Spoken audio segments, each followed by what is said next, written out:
I think people should try to find those spots in their lives, like, you know, where you used to be once in a while, and get together and try and, you know, recreate it a little bit. So something to look forward to, you know. Yeah. So what do you remember most about the old days? That Fighting with Steve, probably. We did not. Pat and I shooting barbs at Steve. I don't know. Steve shooting barbs at Doug. Joe trying to keep us all in line, you know.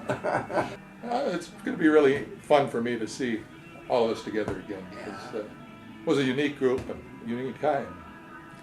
Really looking forward to it. When I first started playing the guitar, I met Doug he was going to Edgewood. And I met Doug on the church steps at Sacred Hearts, and I said, Doug, I'm starting to play the guitar. And I knew Doug could sing. I said, why don't you pick up a guitar, we'll get together and we'll do some things together. And he said, well, I don't really know how to play the guitar. He said, but maybe I'll just strum a little bit, but I'll do the singing part. So fast forward 2 or 3 months later, I see Doug on the church steps again, and Doug's now playing the guitar. And you know how good Doug is, right? So we started getting together, and he's got this kind of goofy little Kent guitar, and I had some piece of junk. And we just started playing together. And well, Dan's mom gave me a little picture of your band. It was a teeny little thing. And I didn't even know Dan had been in a band. So I decided to blow it up. And I made one for here and one for his office, this picture right here. Can you show it, Joe? Can you show it to the camera? And Probably got too much glare. I thought it was so cool. That really came out well. My version of that's terrible. Oh, yeah. We got a few more. Yeah. So then I decided after I got that, I thought, well, I'm going to surprise him and buy him a guitar. So I went shopping for a guitar. I know nothing about music. And I walked into Ward Brock and I said, I don't have a lot of money, but I want my husband to play his guitar again. I didn't even know like acoustic, electrical, nothing. So he helped me buy one. Dan says it's one of his favorite guitars, and he's been playing it ever since. And I think that's what stimulated him to get all you guys back together.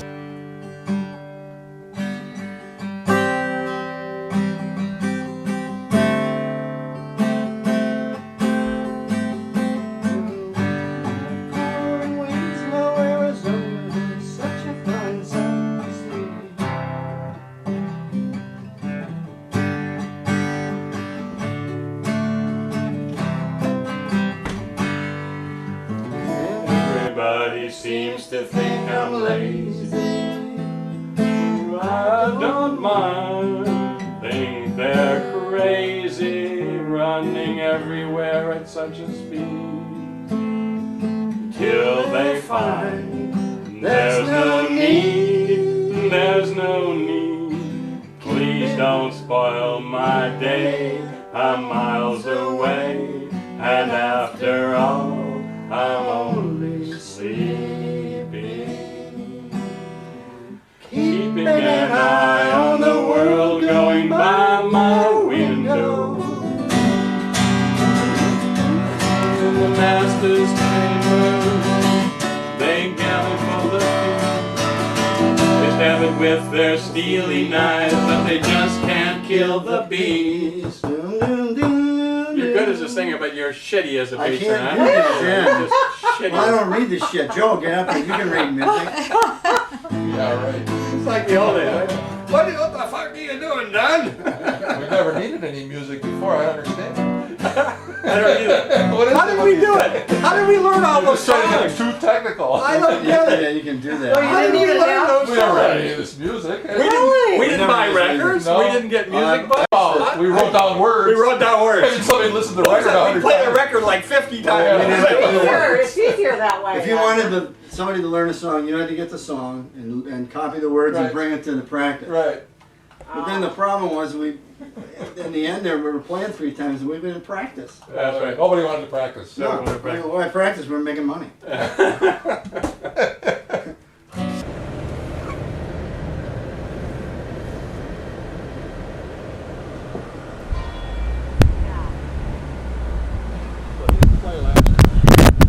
No key? Yeah, we're all done. Forster Hall. Forster Hall. Here's where it all started. Standing room only.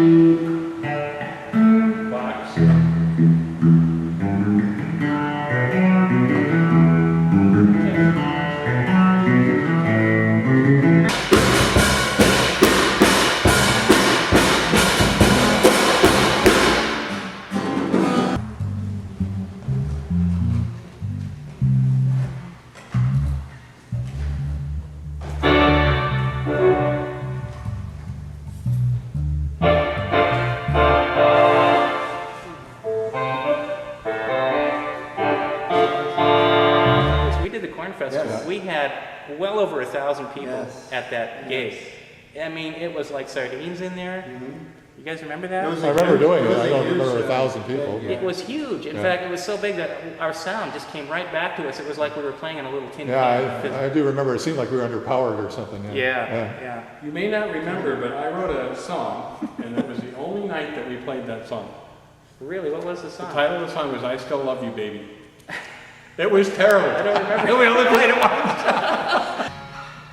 I'm walking in the rain, my heart I feel the pain, wishing you were here by me, to end this misery, and I wonder, Steve did the wah wah. Yeah, they can do that, man. I don't want to do that.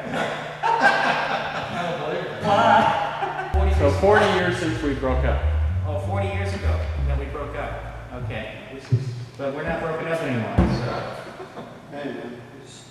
It's a, That is a long time, so it's probably okay if we forgot a few things.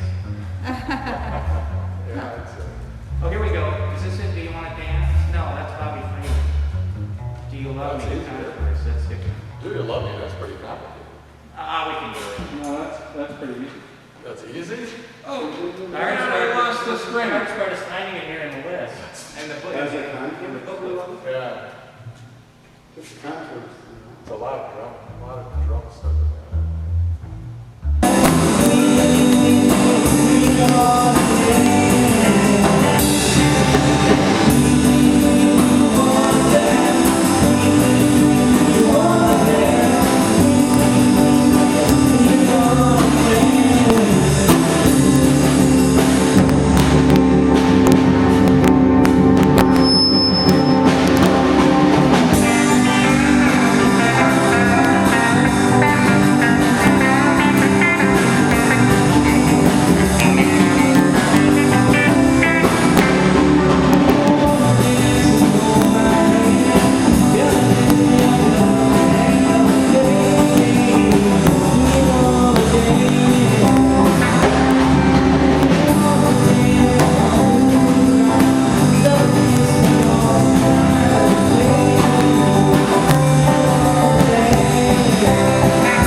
this is really serious, you know. And then I realized, I can hear him talking, a woman just threw her baby into the fire. Okay? So I don't know whether she did it intentionally or what, but the baby's in the fire, and they grabbed it out and it's severely burned, you know, and they have to take this to the hospital. So then next morning, I get up and I take my guitar out and I start singing right at the campfire. And this guy comes in with a sax and he's playing there, and then the federal official, he comes by and he says, you know, you guys are beautiful. He says, he knew what we were doing. So we were purifying the space and trying to clear out the energy, and you know, and I knew that's why I was there. So it sounds funny, but doing my little music thing, you know, we were trying to help in whatever way. So I knew that's why I was there for that one. So you know when you're there what you're there for, but it's hard to. It's kind of like you have to be really tuned in, you know, and you get tuned in because you're in nature. You know, it's very primitive. You don't have any amenities at all. You're just camping.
the twist, and I'll pull the shin, and I'll shin. They fly, and I'll fly. Well, they're out there having fun. Maybe they go to California sun.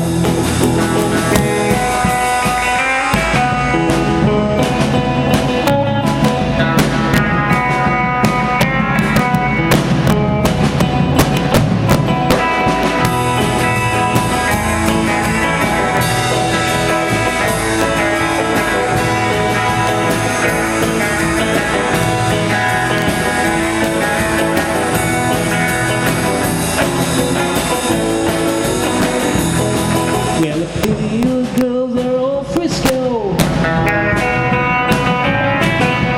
Pretty little chick, wherever you go. Well, now the twist, now the shin, now shin. They fly, and I'll fly. Yeah, they're out there having fun. Ain't that no California sun? Well, they're out there having fun. Ain't that no California sun?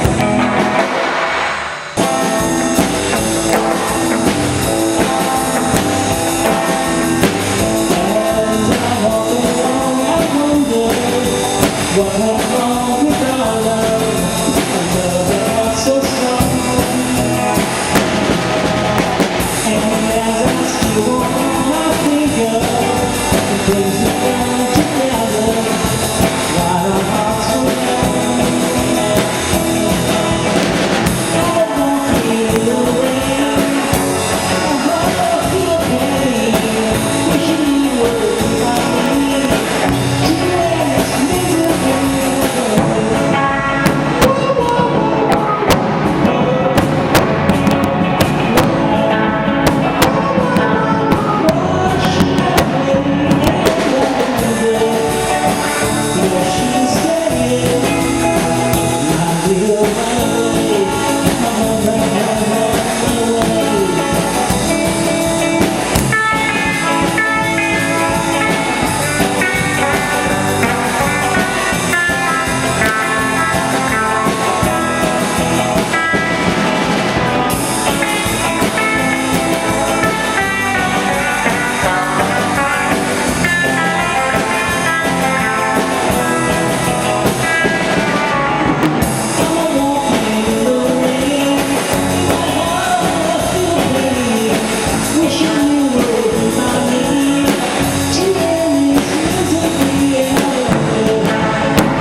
I only met you just a couple of days ago. I only met you and I want your loving so. Jenny, come lately, sweet, sweet as candy. You may not come lately, but Jenny, come lately. You're the one for me. I only have to see the sunlight in your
this land, the place I love, and here I stay, and here I'll stay, here I'll stay.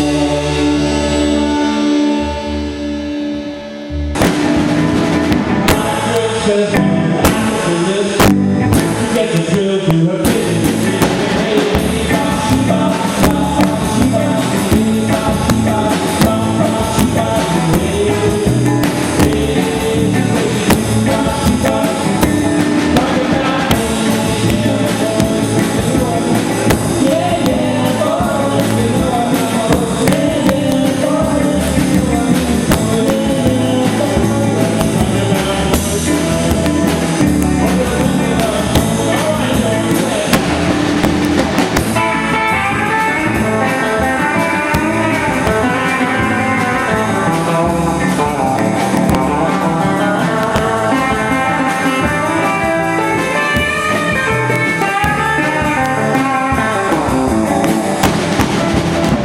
girl says when I kiss her lips, she gets a thrill through her fingers. Hey, bop, she bop, bop, bop, she bop, hey, bop, she bop, bop, bop, she bop, hey, bop, she bop. Grab my pocket, my boy, yeah, yeah, don't you know I mean, boy, yeah, yeah, boy, I'm talking about, yeah, yeah, boy, yeah, yeah, boy,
Davidson, guitar, Joe Baker, drums, Danny Dunn, bass, and Doug Scheuerell, lead guitar. You guys, you were kind of odd in the sense that you were a neighborhood band. Why don't someone tell me, like, what the setup was there, where you guys lived in relationship to one another? Oh yeah. Oh well, Dan will take it from me here. I'll start it out though.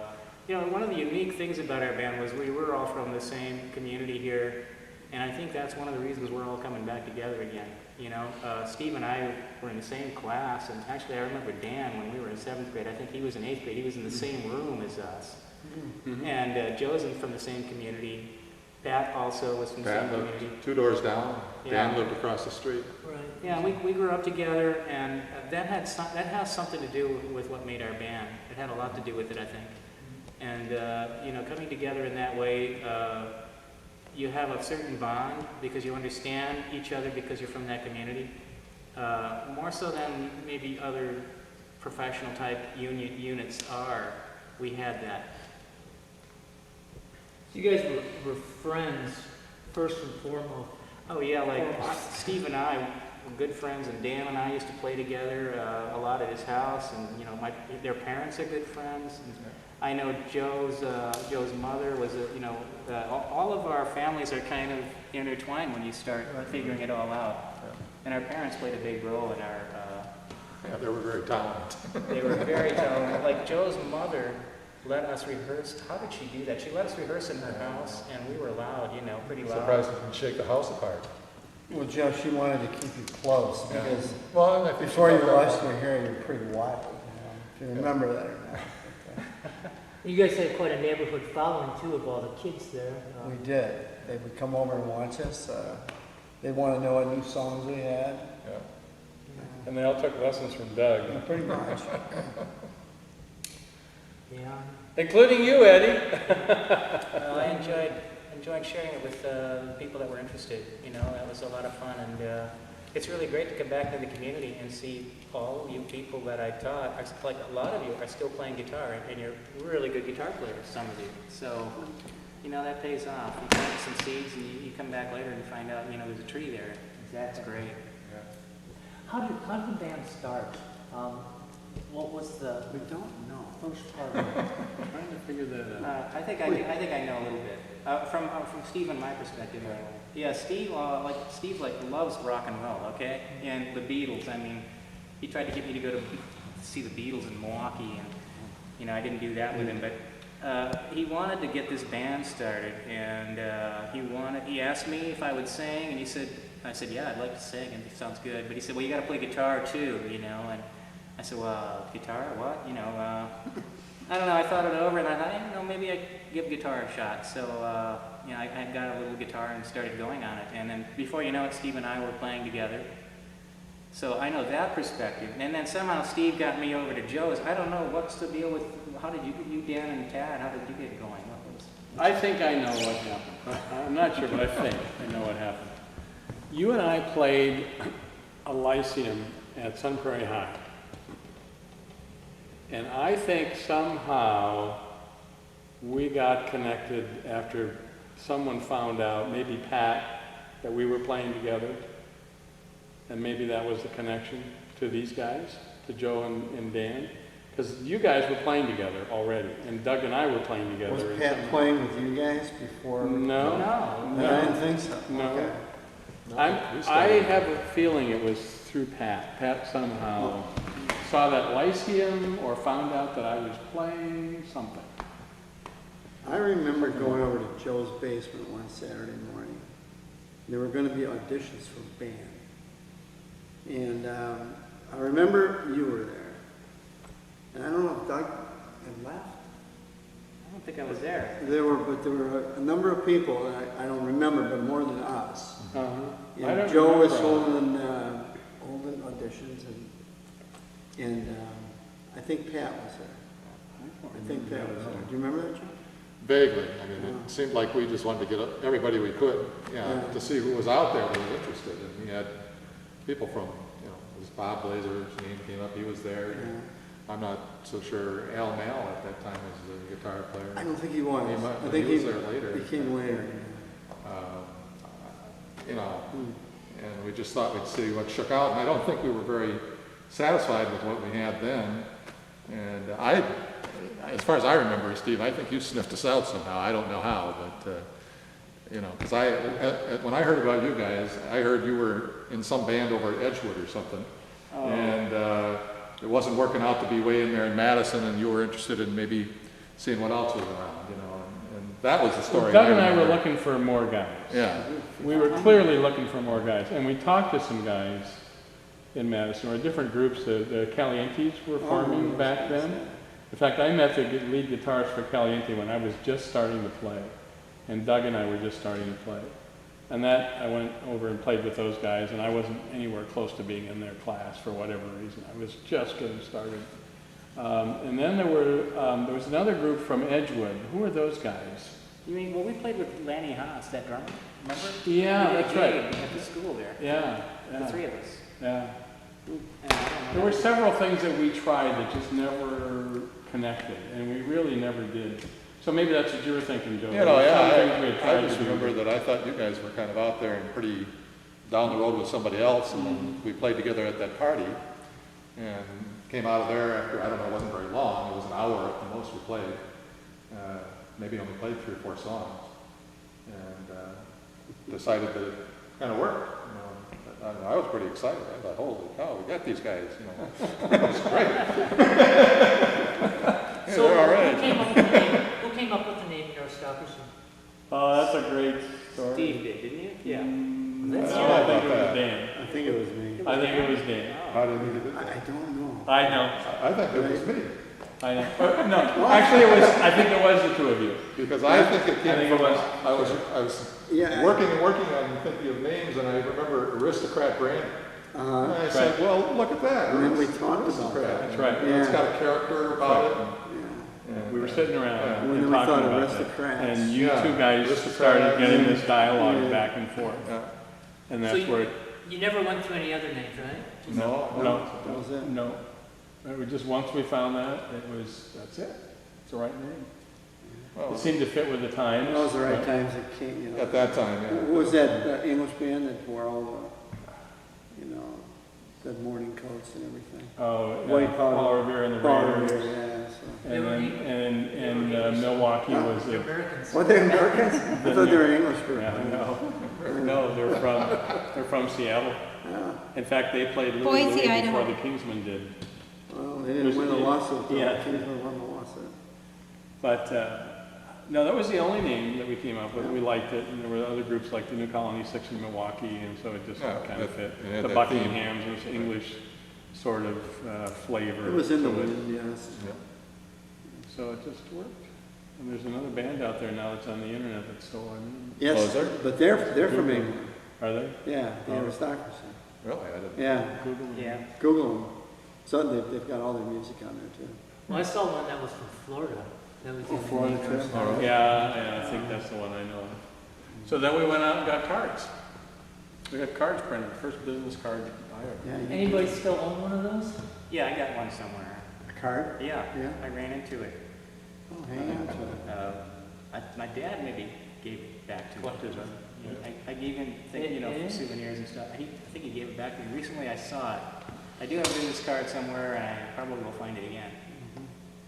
With But I Ray's got that lettering. baby duplicated, digitized. It has Ray's lettering on it. Yeah, raised. It did, yeah. That's the way they did them back Well, then. we must have been making some money. What kind of I instruments? don't even have raised Guitars cards did you anymore. guys start out? Yeah. I had a brand new Gibson SG. Yep. And I think a really good Soap bars. brand new amp Gibson. And that was the only reason that I got selected to play in this band. They needed my guitar and they needed that amplifier because they didn't have crap. It's not the only reason. That's not the only Dan did reason. have good equipment. The other reason, Dan, is you were just cool as hell. Yeah. You were just cooler than Yeah. the rest of us. It Dan has just personality. add- He needed Yeah. to- needed added cool that. to the band. Aura, that's right. That was the other reason. Steve, what were you playing? Oh, boy. I drove to Madison to look at a Les Paul guitar and an amplifier. And the Les Paul had only a single soap bar pickup on it. It was a Les Paul Jr. with a single soap bar, and I wanted 2 pickups. So I bought the amp, but not the guitar, which probably wasn't a smart move, but what do I know? So I ended up buying a Silvertone, and I'm finding out now, living in LA, that these things are worth thousands and thousands of dollars as collector's items. I should have saved it. But so my first real electric guitar was a solid body Silvertone, and they were made by Kay back in those days, so it's really a Kay. But Silvertone was sold by Sears. It's a different brand now. Somebody else is selling Silvertones, but that was my first setup. And then I traded that, or no, I sold it to one of my guitar students. And I bought this Ampeg guitar. They made guitars back in those days, an amplifier. It's a 12-inch, 60-watt sort of thing. I can't remember the name of the guy that I bought it from, but he was in that band that Jim Thorpe first started. And it was this guy, I can't remember his name, Jeff Beveridge, who had one of these same Silvertone guitars, and Jim Thorpe. And I saw them play for the first time in somebody's basement somewhere in Sun Prairie. Wasn't Jeff Beveridge also a football star? No, he didn't play football. He didn't play sports. But that was really the setup. That picture that Rhonda got blown up of us in your basement. That's the guitar and amp that I had. And we did a lot of gigs with that amp. Quite a few gigs. What about you, Joe? What was your first set? Well, it was a piece of plywood and a Christmas tree stand and a bucket. So that's how I learned to play my record player. Oh. But then I bought a set of Ludwig drums, and when I finally got enough money, got a job, earned enough money, so yeah. And those are the ones I owned forever.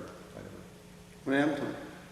I guess finally, after I moved from apartment to apartment, I finally figured out that I didn't have enough room, and I probably wasn't going to do it anymore, so I sold them.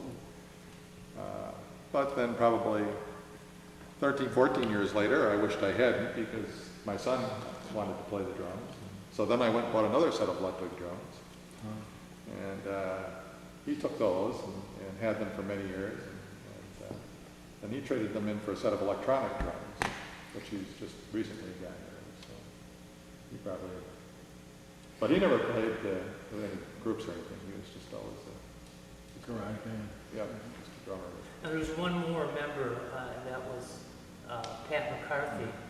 And what he played, what, tenor? And Well, he started out, yeah, he had a tenor saxophone. As time went on, he got a bass saxophone. No, actually, he started out with an alto sax. Oh, Yeah. oh yeah. Yeah, that's it right. was an alto sax. And then he rented a tenor sax. And we liked it so much, he eventually bought it.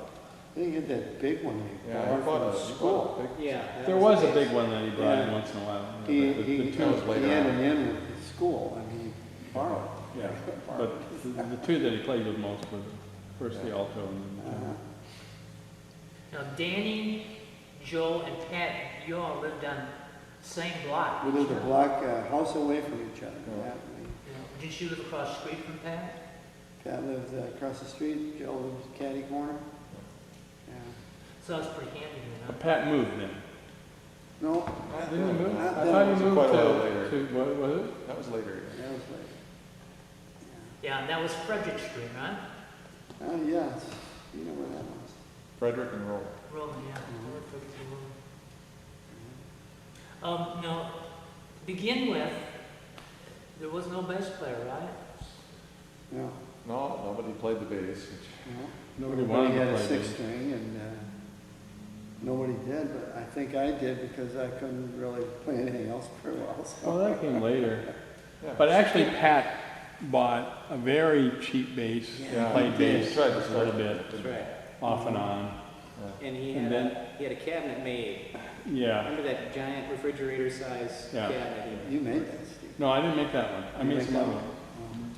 Yeah, I He, didn't make that he had one. a custom made. It He had had- two 15s in it. I Yeah. remember. Yeah. Did you make the one with 15 and 2 12s in it? You Uh, used to use it for a PA. Actually, ultimately, we did several things, but there were two speaker boxes that were copies of Fender were they Bandmasters Bandmaster 12 or were bottoms. they the bigger ones, the Bandmaster 15? 12s. Bandmaster 12 bottoms, that's what they were, yeah. And I took apart a Bandmaster amplifier bottom and went and had the wood cut, and we worked together. We built those things together, put naugahyde on just like a real bandmaster bottom, and that was the PA system we used. We bought a PA from Radio Shack. We never had reverb when we had that thing. And Steve gave me the specifications, and I made one of those too, that I used for a while on my Bandmaster. I had a bottom that I made, yeah. Was that after the Silvertone PA? Yeah, we used a Silvertone for a while, or maybe that was before. Maybe we. I think the Silvertone PA actually started out as Pat's bass amp, and I think that eventually became our PA system because that had reverb in it. That's what it was. We were all trying to scratch for money, and it seemed like, except for Joe, who had his drum set, we were all constantly putting more money into our equipment. But Doug kept coming back with some new toy. It was a electric piano, or it was a new 12-string guitar, or it was a new Gretsch. What was it? Tennessean? No, it was a country gentleman. It was an orange Nashville. Nashville. It was a Nashville. It was just a beautiful guitar. So Doug kept coming, and we didn't know that he had 350 guitar students that he was teaching. So he was rolling in money. He was bankrolling all these. Eddie, how much was I charging for lessons? $1 you charged me. $1. I was charging Eddie $1 for guitar lesson. I wasn't getting rich on guitar lessons. And I think later on you jumped it all the way up to $2. Oh, did I? Oh, okay. I thought I kept you at $1. You did. Yeah. That was your first. If somebody looked like they could do 2, I might have gone 2, but that might have been the limit. Somewhere, Doug, after that Gibson amp, you graduated to something bigger. Didn't quite go to the twin reverb yet, but you had something else in between, I thought. Bandmaster. Oh, the Bandmaster, Yeah, that's what it I was. bought Al Mellon's Bandmaster. That's right. He had a Tweed barn. Bandmaster. Yeah, Tweed Bandmaster. Right, and then and we played at Edgewood College, and for whatever reason, right in the middle of one song, my amp cut out. We couldn't figure out why, and we were running all over the neighborhood trying to find another amp, and it spontaneously started working again, and that's all I needed to get rid of the thing, so I traded that on another Bandmaster. Well, we decided not to disown you anyway. So then we had 2 Bandmasters. Dan was still playing I think we were still playing the Gibson at that point. Who was doing the booking before you hooked up with a booker at the very beginning? In some of the places you guys played. Steve did most of it, I think. I think whoever heard of something, really, yeah. And then we all went down to the music union. You had to belong to the music union in those days, or you couldn't get work. So we all got union cards. And then, so the union gave us these music contracts. You just fill in the blanks kind of thing. So we had those whenever we did our own gigs, but then later when we got agents, we had 2 different agents, then they did the contracts. How'd you hook up with those guys?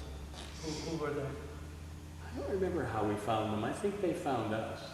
Or I think we approached Ken Adamany and Van Zeelen. Gary Van Zeelen. Yeah, Gary Van Zeelen, who were sort of, as best we knew, the top guys you could get in those days if you were sort of a Madison regional local band. And we ended up getting signed up with Gary Van Zeelen, but somehow, I don't know how this George DeFray came up, but somehow we ended up with this other guy as well. We had 2. We worked with him a little later. I think he Like in the found Turner Hall. us. Yeah. But we had our own dances too. I mean, we rented halls and Right. this place. I don't know if we really ever rented the gym at St. Gothard. No, we played over there. No, we played there. We rented this place, and we filled this place with people. Yeah. We did that several times. We always had a great crowd here. It was We did amazing. Turner Hall once. Yeah, we did run Turner Hall once. Yeah. And who did you play with there at Turner Hall? I know you. New Colony 6. My recollection was it was the New Colony Six. Yeah. Yeah. And so you. Yeah, I remember because we all had, we were starting to get clothes. We didn't wear the same clothes anymore. Right. You and I wore rooster ties that night. Rooster ties. The squirrel ones. We did? On our tweed jackets. I don't, you Yeah, had me preppy wearing college. rooster ties. Yeah, you were preppy as hell. Oh, the aristocracy tweed jackets. Yeah. I didn't know about the rooster ties. Oh, those tattersall jackets, those white tattersall jackets. No, No, we kind of got away from those those. are Beatle things. Yeah, we're kind of getting away from that. Really, all right. Yeah. Yeah. So, you know, did a thing with the new Well, it Colony was 6. coming. Dylan was playing, and Do you they wore remember- whatever they want from me, blue jeans, you know. Do you remember what your, the New Colony 6 gig was? Well, I think you were back playing bass then, weren't you? Yeah, I was playing. Yeah, Dan came in, that New Colony 6 gig, Dan had borrowed a bass amp from a friend, I think, and he Oh, came yeah. in with that. It was a brand Guy from the new, Cannons. Is that Jimmy Perkins? Might have been. it was a beautiful amp, and the guy from the New Colony 6 was licking, smacking his lips, man. And he came and he said to Dan, hey, let me use your amp, man, please. So I think Dan let him use his amp. And New Colony 6, That was he that like Twin so 15 jealous of stand Dan's out. amp.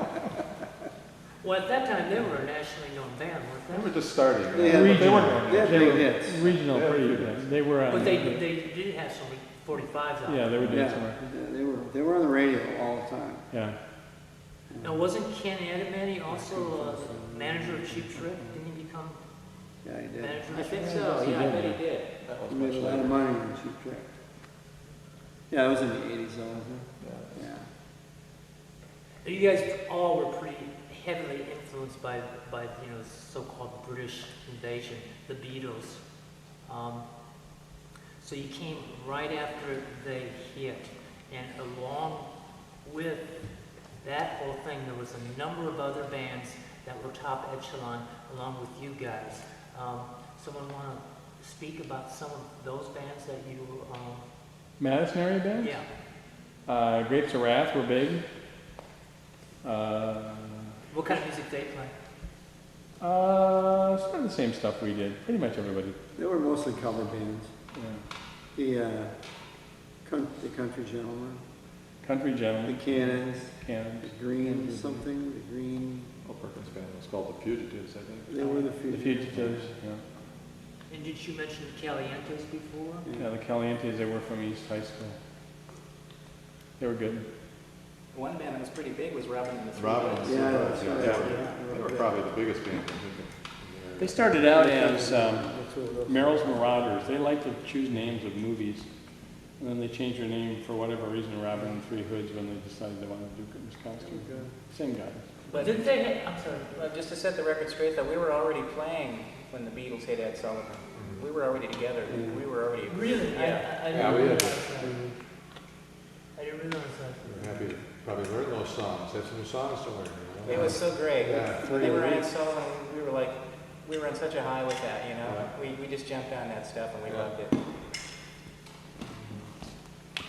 Influences, that's the big word these days, right? Influences. I think Yeah. in the early days it was probably Beach Boys, and then Beatles, Turtles, We did Paul Revere. Love and Spoonful, Paul Revere and the We did a Raiders. lot of those songs pretty well. Yeah, Kinks. Love and Spoonful, Kinks. You know, there Little was, bit of there Yardbirds. was another band that I know Joe and I saw a number of times out at DJ's East. They were called the Disciples, and they were from Norman, Oklahoma, and probably to this day it's the best band I've ever seen. Really? Yeah, they were. Well, they're the ones that did the Gloria thing, you know, that we kind of Oh, stole from. Yeah. Yeah, What was they that? did a lot of stuff like that. What and they was were- that bit that you stole from them, or copied from them, I should say, or influenced? I should say. There was a song called Gloria. Yeah. I forget who did it. Shadows. Van Morrison. Shadows of Shadows of Night, Night. yeah. Van Morrison did it. And, you know, we just, before we started, we took a little, what do you call We it? did it a cappella, From four a voice holy a gospel cappella. song. Oh, that's right. Gloria, you heard Gloria. it. Oh, Doug and I sang in choir, We voice choir would together. wait until, like the second set or something, or the third set, and then we would turn the lights off, and then we would start, you know, people would like, come on, let's get going.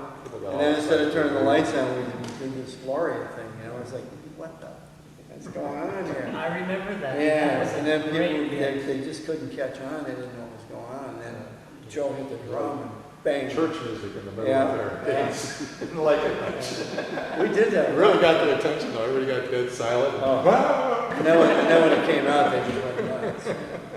That was pretty cool. And then we sang the raunchiest song we knew right after that. And that was a pretty good year in Madison. The bands were really good, and you guys were right in the middle of that. I remember that you did a Battle of the Bands that was at the Capitol Theater. It was the Orpheum. Oh. And that, now most of the bands that we mentioned earlier were wrapped up in that. Yep. Everybody who was, anybody was in all that. there. And then we found out later, We should have. I think so we got involved, I think, through Van Zealand, but we were, Probably was. I think we were convinced of that, yeah. that weekend we were playing in Lucille's Lounge in East Dubuque. It was like a 3-night gig. Friday, Saturday, and Sunday night. And it was like 5 hours. It was like we never did 5-hour gigs. And we had to drive back Friday night so we could do this Do that Battle of the thing on Bands Saturday. Saturday morning, Yeah. all the way from East Dubuque. So we got home late, got a couple of hours of sleep, and went and did the Battle of the Bands. Halfway through the thing, I got laryngitis, so I could barely crow. I remember that. And then we got back to Lucille's that night, and I couldn't sing, so. But that was interesting. But that was that whole thing was actually a PR, a public relations thing that was done to promote the Changing Tides review. I remember that. Did that also involve a Chevy van from Langley's? Is that the trip? No, that was a different deal. That's Oh, yeah. right. That was the summer when Dad used to say we went on tour for the summer. We had with Ken Adamant, we lined up the entire summer with gigs. And so Pat was working at Langer at the time, and he got this van for us. It was a Corvair van. Oh, yeah. Unsafe at any speed, Corvair van. And we all jumped up, threw all our equipment in that, and jumped in that thing and drove around Wisconsin from gig to gig. We had all of us and all of our stuff in a Corvair van. And I remember I'd be like, Yeah. there'd be like a microphone stand coming through my head here, and I'd be like at this angle, and all of us were in there at the same time with the stuff. You just had to see it to believe it, you know. But we were having the time of There our were lives. seats, I mean, they were sitting on the equipment. Sitting on Yeah, the we were sitting on the equipment. Yeah. Didn't have any It wasn't There were comfortable. just 2 seats in the front, otherwise it was all. And as I understand that it wouldn't go up hills very well. It wouldn't go up the hill very well. And By the- times we felt When we you're had to going get down on to Platteville in that area, man, it was all hills. By the time we turned that back in after running it the entire summer, they had to rebuild the engine. It was Yeah. No, that's not what happened. What happened is the thing, it blew a cylinder while we were on the road. And there was we got to one of our gigs a little bit early, limping along in this thing, and then Pat spent 2 days with the mechanic getting the thing fixed. Oh, down there. Yeah, and I can't remember what city we're in. Pat will remember this, but we were all sort of staring at each other's navels, and he was off fixing the van for a couple of days. And fortunately, he got it up and going, and we went on and did our thing. But as I remember, that was one of those gigs where we played where the guys wanted to beat us up afterwards because their girlfriends were looking at us. Right? It was like we never did anything on the road, but it was Where was that at? Club 51. that may be it. 151 or something like That that. may be it. Yeah. It was near Dunn. That may be it. There's some stories there. Yeah. Did you have something like that very often with the? We had a lot of fun. We really did. Let's put it that way. Because in those days, it was common to have fights in the dances. All the girls fell in love with Doug. As soon as he opened his mouth, as soon as he started singing, it's like they all fell in love. I was not aware of that. Right. Oh, yeah. No, I was led to believe I that. know there was Understand that criminals then. it was Surfer Boy here. I don't know about that. Surfer Boy. I'll tell you, we had a lot of fun. That was too much business for that. we would have a great time Joe like, and all kind of businesses. playing tricks on each other late at night coming home from the gigs. Yeah. And just kind of, pranks that we would just do with each other. It was like really a nice camaraderie. And don't you remember the worst night was somehow we were headlining the Forum, and we were all set up, and the place was just jamming. It was about 1,500 kids out the East Side Businessmen's Club, or was it the Forum? And Doug started to throw up. Oh, yeah. Remember? I mean, Dane County Fairgrounds. Yeah. yeah, the Forum. It was the Forum. Yeah, okay, is that And we called- started around, and there were just tons of people. The youth, it was at the youth building. It was The youth no, building. it was the fair. No, it was the Dane what used to County be the Fair. Forum, Yeah. where they built the Alliance Center. Yeah, the huge. Yeah, that's- And God, we just were so sick. And Joe would say, "Jesus, Doug, not now, not now." And then he'd say, "Just keep playing it." We got him back in there, I'll tell And you. he went behind the speakers and the walls. You could hear us. And then he'd come, same except, he had the guitar hanging out the back. You did it. And, it got so bad that after the first few songs, I had the microphone laying down on the floor, and I was behind the curtain. Behind the curtain laying down, and I was singing. And I would have to get up and race to the bathroom to drum it, and come back and try to get back. And they would be, twiddling away at some chords or something. Yeah, we just kept playing. And they'd look up like, "Oh no, he's gone again," And, I'll never forget that gig. That was the strangest That was gig. just the biggest disaster. The show must go on. That's funny. Yeah, that was awful. In those days, FM radio really was nothing. It was all AM radio. And the disc jockeys would have this patter down, and they would just go on and on from one bit to the next. And now that was common for the bands to emulate that. And Steve, you were the front man, and you were so very good at that. Oh, thanks. I got stuck with the job, actually. He was a natural. Let Steve do the talking. Yeah. I had an uncle, actually. I had two uncles. My grandfather had his own big band back in the 30s, 40s. And then my uncles had a traveling quartet all over the country. It was really kind of a jazz quartet. And my uncle would do this frontman thing. It was very similar, and I picked up a lot of jokes from him, which is where I got some material. But a lot of the corniest jokes came from my uncle. But that was fun. I enjoyed doing it. I figured I'd never be able to play guitar as well as Doug, so I had to make some kind of a contribution. But it was fun. Enjoyed it. Well, there was never any argument about the front man. Steve had the position. Yeah. Nobody could compete with that. No. It's just a natural. Who's the oldest? I am. Then who? Let me like that. Joe. Yeah. How much difference is Couple ones, maybe one. You guys were the same grade. Same grade, then- same schools.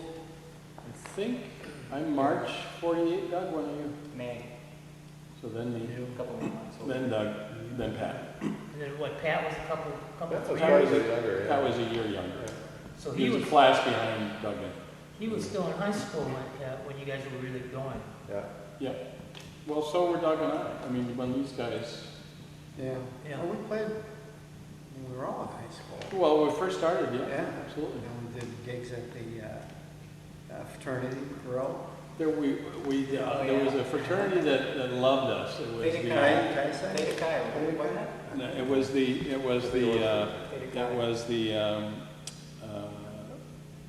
I think it was a fraternity that you were in, Nancy. Were you not in the fraternity? Sorority. Sorority. Yeah, well, of course. It would have been, yeah. What am I thinking? They had a great party room. They were the fraternity First house that on the right Yeah. for people who became it looked really small from the front. pharmacists, the pharmacy Down the way. fraternity. So, yeah, they were fraternities. So it was a pharmacy fraternity. That was The reason I great. remember that is because later on, after we all broke up, one of the guys from that fraternity me under his wing because he wanted to help me get through college because I was flunking out. Because I wasn't going to class. Theta Chi though they wanted us a lot. Yeah, I remember Theta Chi. Maybe We we played went twice. We played there a lot. We were in high school and we were playing for these college parties, so for us it was great. It was about 100. quite an eye-opener. Yeah, it was an eye opener. They drank a lot. Boy, they used to, the barrels would be coming every few minutes. They'd be coming through with another barrel. Amazing. Filming parties and more. I think we drew a lot of business. The pharmacy one's the one I remember the most. That's the one we kept going back to. They were just around the corner there from the student union. I remember Along that that. a little bit. Along that, yeah. There's that one that looks like a castle right in the corner there. And then just one or two down. The pharmacy. See, as you're talking about the fraternities and stuff, there were so many places to play in those days that no longer exist. You would name some for like Turner Hall and Eastside Businessmen's. And those places don't even have dances anymore. So you guys really were at a golden time for that whole thing happening. Well, it was a good time because rock and roll was still dance music. Although once the Beatles started changing it all, eventually it wasn't anymore, right? But it was still that sweet period of time when it was rock and roll was still dance music, and people had a lot of dances. It was also in Wisconsin. It was a really good time. I met some guys when I was in Missouri who would come to Wisconsin to play Wisconsin gigs because Wisconsin had these 18-year-old bars. So there were people literally still in high school who were going to bars. So it was the combination of the youth culture, the dancing, and which rock and roll was dance music in those days. Today, I'm not sure what it is. Now, were those And were the those beer bars everywhere. Beer bars were everywhere. Now, what's the difference between beer bars and regular bars? Well, if it was a beer bar, you could go there if you were 18 or older. Mm-hmm. And how old was to go to a regular bar then? 21. So it was a younger group. It was a younger crowd. Now, you guys were underage playing a lot of these places, weren't you? None of us. We were all being trained. Well, we weren't down at Illinois, that's for sure. I think the statute of limitations is up Yeah. on that. You know, We started out something was changing though. You were saying that we were kind of in the golden era. We were in the golden era for cover bands and stuff like that. Yeah. But you know, what was going on out east was, people were writing their own stuff. Yeah. And we saw what happened for the next 10 years. You had to write your own stuff. Yeah. So that would have meant that we really had to start working at it, get really creative. Well, you were working towards that towards the end. We weren't may you? have been. I wasn't personally, but So Dan got drafted. yeah. But that was the next step, and I think that with college, It would have had to be everybody was if we wanted to stay in the Yeah. game. Now, how long, Dan, were you out of the band? a couple of years. Well, it was over with when I got back. I think you guys weren't playing, were you? No, 69. no. You were out for a semester. You were going Yeah. to Stout, and you dropped out, and you came back and played bass. Yeah. And then you It was- got drafted, and we broke up after you got your draft notice. Okay, yeah. I see. So you were done when I was discharged. You Yeah. guys are done. For me. I didn't really want to play anymore without you. It was a group, made sense. It was hard knowing that Dan was leaving the first time, but we muddled through, and then Dan came back and played bass, and we really found our sound then. And that's when Dan's musicianship really shined because, while he makes fun of himself as, he got in the band because of his equipment, but it's like within a couple of months he was completely up to speed. And you've done the recordings. I mean, completely up to speed on all these bass parts for all this music we've been playing. That was the If I Needed Someone era, right? Mm-hmm. Because I remember you guys rehearsing it in Joe's basement. And But the music really started changing too at the same time, Oh, yeah. There's a lot. Psychedelic song that we all love so well. And there was just more and more of that, and we didn't have the heart to learn that stuff. just was not. Yes, it's psychotic reaction there. Yeah, Psychotic it just reaction, we did that. Didn't seem to be musicianship. It was more creative, like dancing, people writing their own Yeah. stuff, and it That was song was more fun of an to do. artist though. thing. That was fun to do, that song. That song sucked. We had, They liked it. They what liked are it some of because of the the other songs you technology. guys used to play? Oh, we were, toward the end, we were doing more Beatles stuff. We did early Beatles stuff, but then we picked up If I Needed Someone and Norwegian Wood and a few others. Yeah. Taxman, I think, Yeah. Drive My Car. Yeah, They came off the Rubber Soul. we didn't do much of their early stuff. We didn't do the whole I Want to Hold Your Hand era stuff. We were still, yeah, Boys. Yeah. Twist and Shout. I mean, we did most of it. we think so. There were some, Oh, but I think we did most That's of it. true. I Yes. forgot about those. But that's Twist and Shout's really an Isley Brothers tune. yeah, that is. And A Honey Down is really a Carl Perkins tune. We would never Boys play were- those songs though if the Beatles hadn't played. Well, that's probably We never would have heard We them. never heard of her. probably true. We just weren't listening to that. Yeah, Listen to WLS. that's it.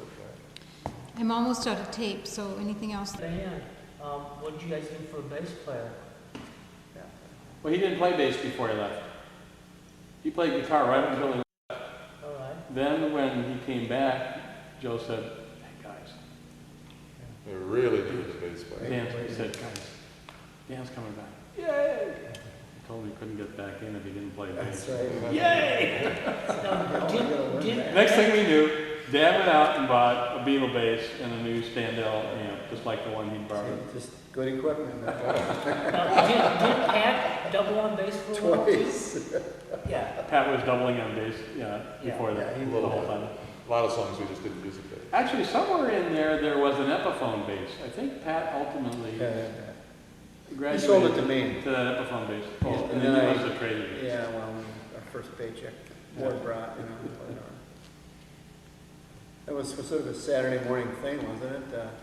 If we got paid on Friday night, we'd all go to Ward Brock, Something like that. see what we could buy. Oh, I used to go to, what was that other guy down on State Street? What was his name? Oh, I know what you mean. Yeah. You got me to go down there with you and get me to buy a reverb, remember? Oh, really? That place. I can't remember the name. Patty? Oh, yeah, you got it. That was it. Patty music. Patty Music, yeah. That guy got more of my money than anybody. Thanks a lot. You buy for $1 and sell it back for $0.25. Then buy something else for $1. Patty Music was how I ended up with Doug's twin. I went in there to buy a Rickenbacker 12-string, Really? and the guy wanted me to play it. So I had all the money in my pocket to buy it. And I just walked out, and I bought the twin instead. Really? Don't you? And I still want that Rickenbacker. But you showed him. I did.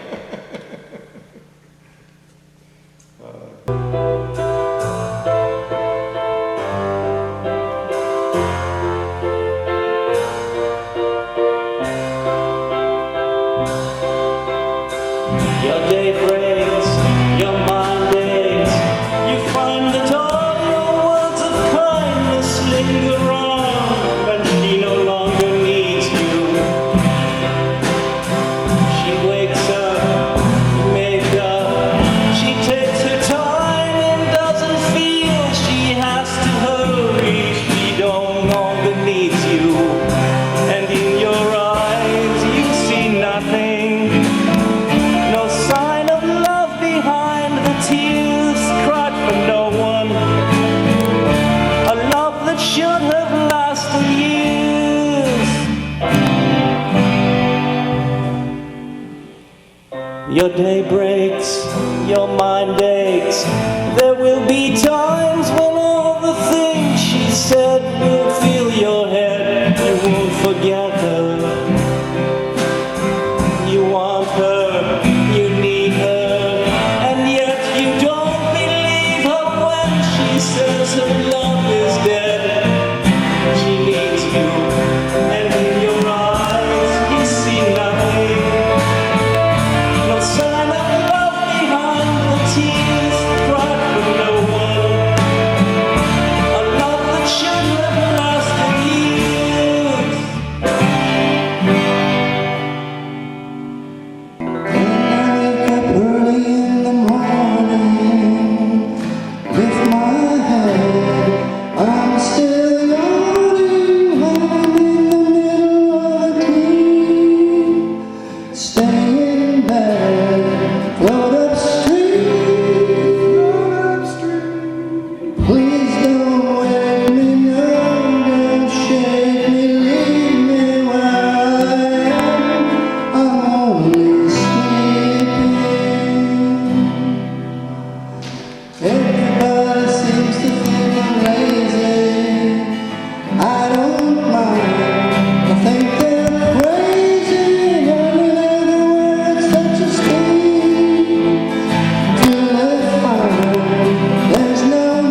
keeping it on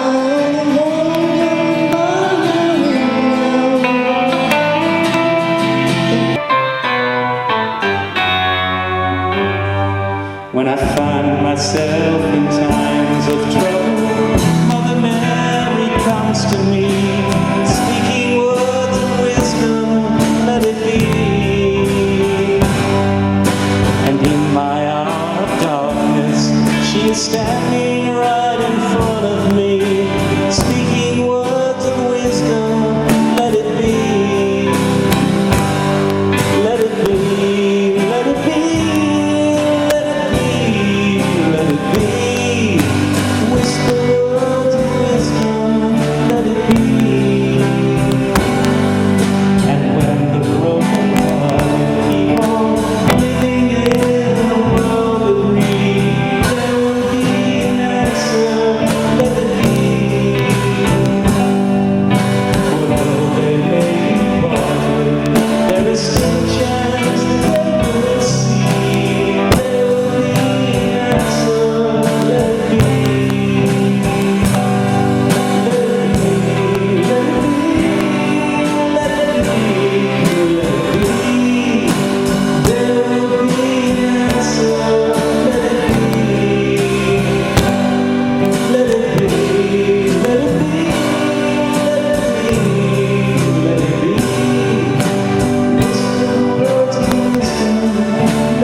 ship. I dream she there. I smell the rose in her hair. I said, Louie, why? Oh, baby, you're way gonna go. Louie, why? Oh, baby, you're way gonna go. All right, let's give it to him. You ready? Let's go.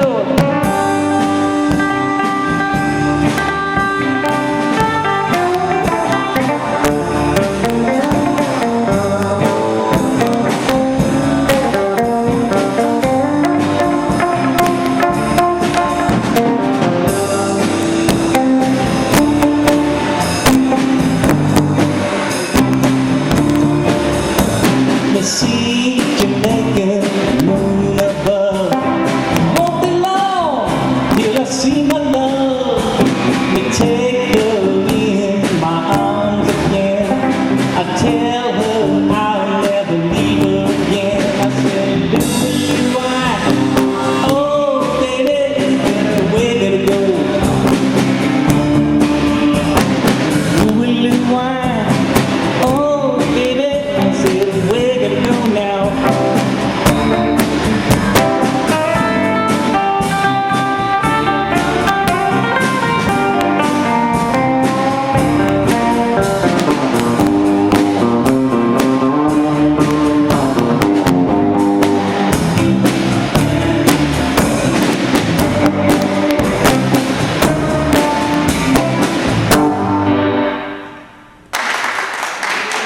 My little runaway, run away.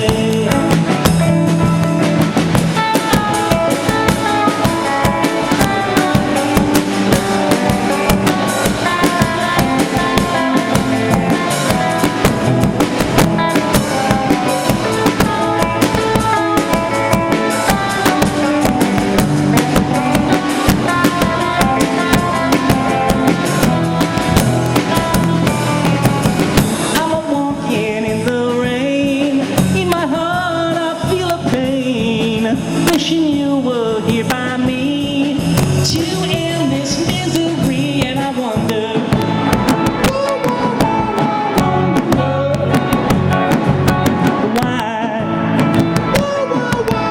why she ran away. And I wonder where she will stay.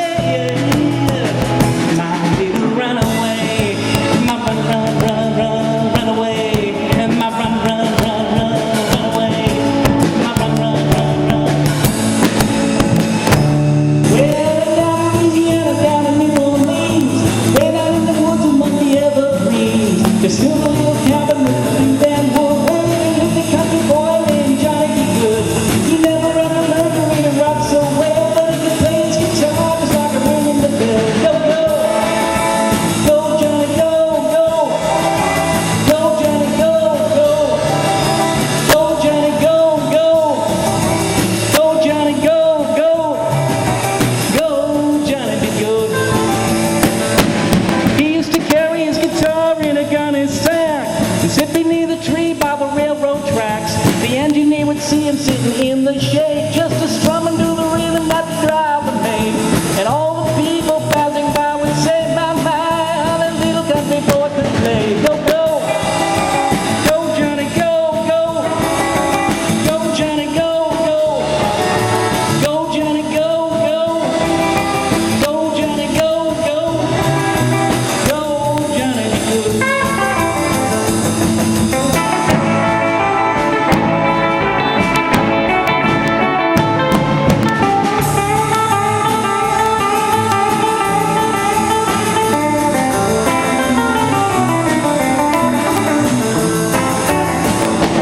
He used to sell his guitar in a gunny sack and sit beneath a tree by the railroad tracks.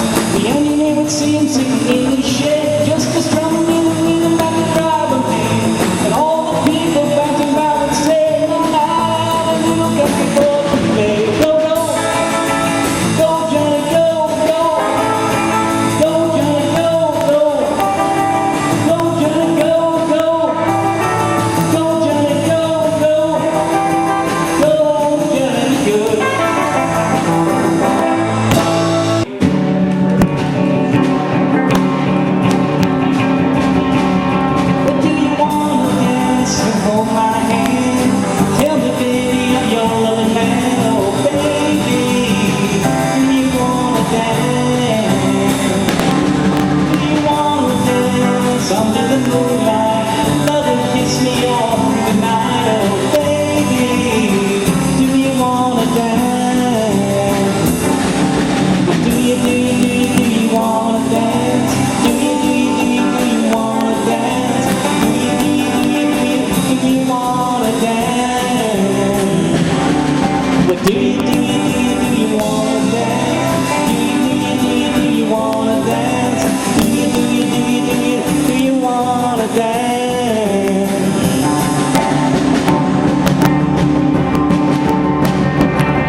it on the table. Kent fooled with it, he didn't like it. Doug fooled with it, he didn't like it. So there it sat.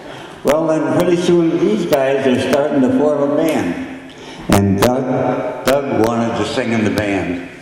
And Steve said, well, if you want to, what we need is a guitar player.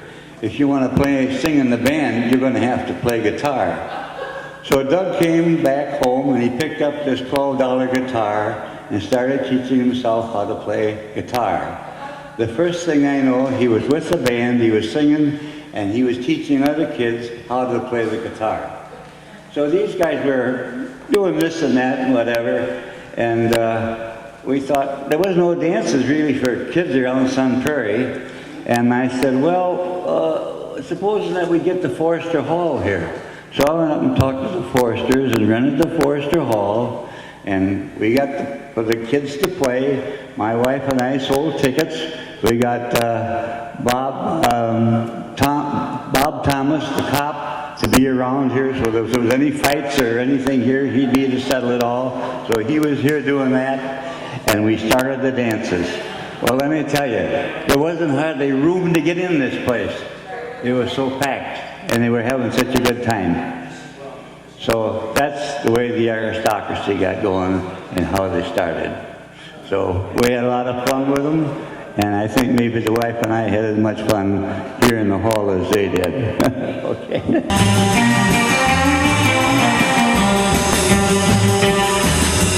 Beep, beep, bop, bop, bo, bo, bum. Look at once again, now here she comes.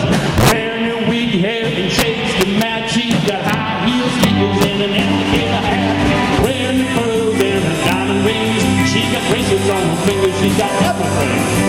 Devil with the blue dress, blue dress, blue dress. Devil with the blue dress on. Devil with the blue dress, blue dress, blue dress. Devil with the blue dress on. Devil with the blue dress, blue dress, blue dress. Devil with the blue dress on. Devil with the blue dress, blue dress, blue dress. Devil with the blue dress on.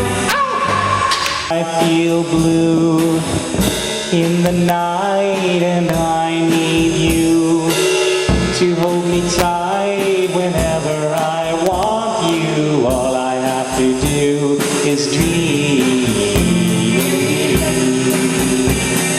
I can make you mine, taste your lips of wine anytime, night or day. Only trouble is, gee whiz, I'm dreaming my life away. I need you so that I could die. I love you so, and that is why whenever I want you, all I have to do is dream. Dream, dream, dream, dream. Dream, dream, dream, dream.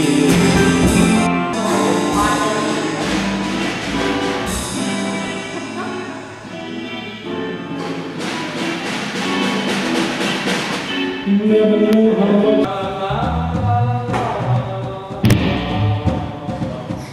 And in her eyes, see nothing.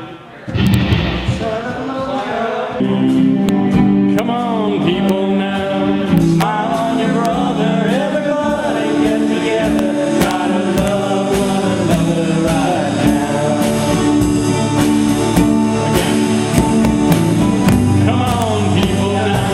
Smile on your brother, everybody get together. Try to love one another right now. Right now. Pat missed the reunion because of last-minute changes. We were shocked when Pat's niece walked in to tell us he was in the hospital. Shelley dialed us in for a conference call, but the sound for this video clip was somehow lost. Pat was admitted with symptoms of cancer of the esophagus. Pat's call reminded us why we reunited. Life is sweet and short. Often we blink and miss our chances to reconnect with those who have meant the most to us over the years. This video is dedicated to you, Pat, the world's greatest saxman and Corvair van road tour mechanic. Expect a lot out of the music, but just seeing you all, Yeah. Good. hearing stories. That's been a Did lot. you dissect the Guinness can? Going said he was a little kept you warm until you were ready. It's true, to Eddie. do this. Eddie did a lot. Like most of the equipment was Eddie's, Yeah. wasn't it? Yeah. Except for the Mine PA was. rental.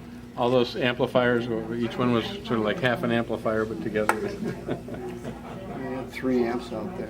And our costuming, frankly.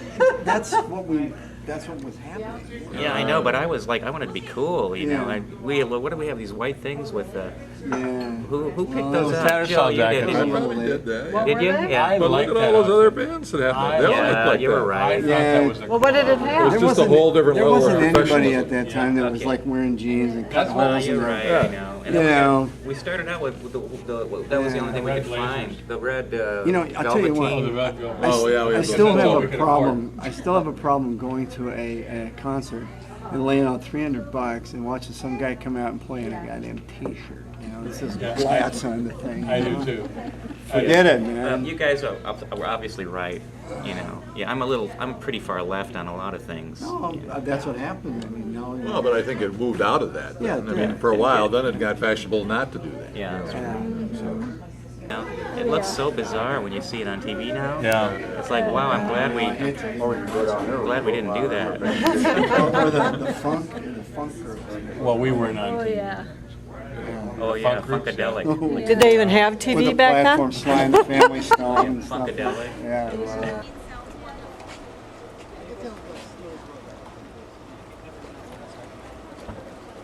Not